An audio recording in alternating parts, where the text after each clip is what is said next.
You know, sometimes some of us think that we're living in two different worlds. One world is here, and we listen to the group of you giving us very calm assurances that everything is okay, under control, and there are no problems, that you're lending out all this money, and that everything is honky-dory. And then we leave here and go home to our districts all over America, and I think we all hear basically the same thing. And that's the voices from the other world, the real world, where people can't get loans, where people can't refinance their homes, where people can't buy automobiles, can't send their children to college.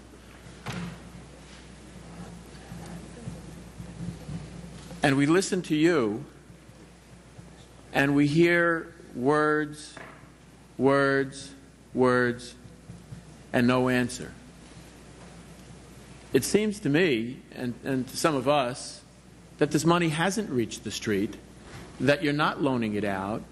When the press makes inquiries as to what you did with the first tranche of money that we gave you, many billions of dollars, your answer is it's none of your business, and we don't have to tell you because we weren't required to. And, you know, if you want new restrictions on what we do and what we have to do, then put it in the next tranche of money.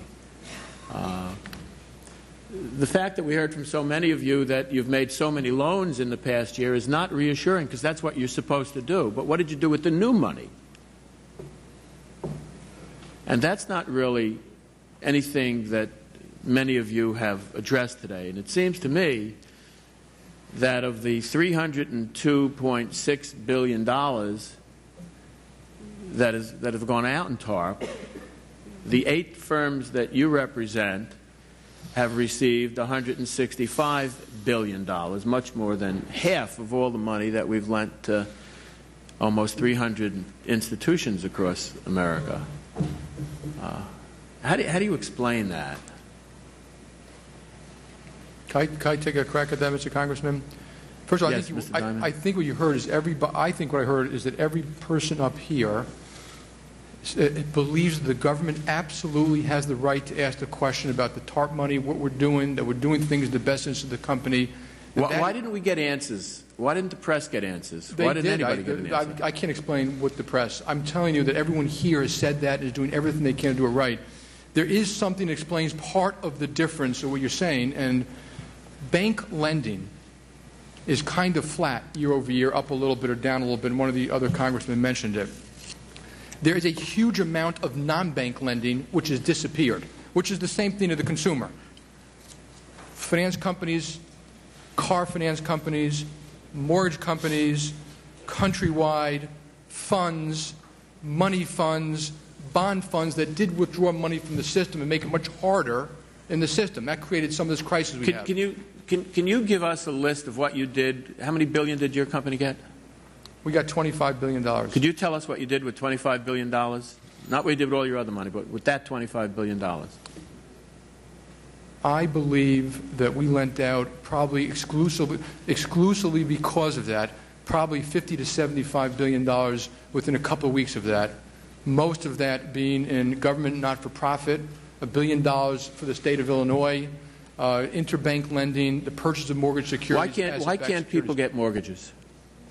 I believe that mortgage, we did I forgot the number, $35 billion in mortgage originations. What did you do last year, the year before? In this same quarter, I don't remember the number, but I'd say approximately the same. So with $25 billion more, you gave out the same as you did the year before, so there's no increase. In that product. Some products were up and some products were down. Some but if you did $35 billion last time, you did $35 billion this time, we gave you $25 billion more to do it, and then nothing of that went out then.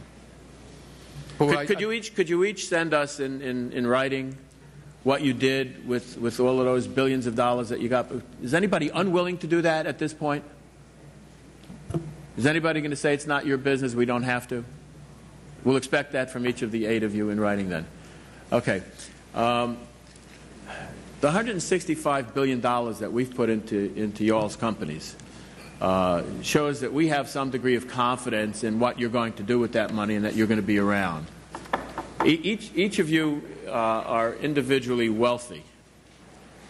Could you go down the line and just give us a number, how much of your personal money you've invested in your company, in new money during the last 6 months? And 0 is a number. Mr. Blankfield? New money, because my accumulated wealth is largely in my company. I'm sorry. Speak into the microphone, please. Can't hear you. Just a number. My wealth is in my company because that's how I get compensated. And my IP and No, how much of your... new money went in 0 because my money's already in my company. Mr. Diamond? $12 million. I did not put any new money in. I've bought 400,000 shares, and I've forgotten the amount, but I bought 400,000 new shares. Nothing. Nothing. 8.4 million. Nothing new.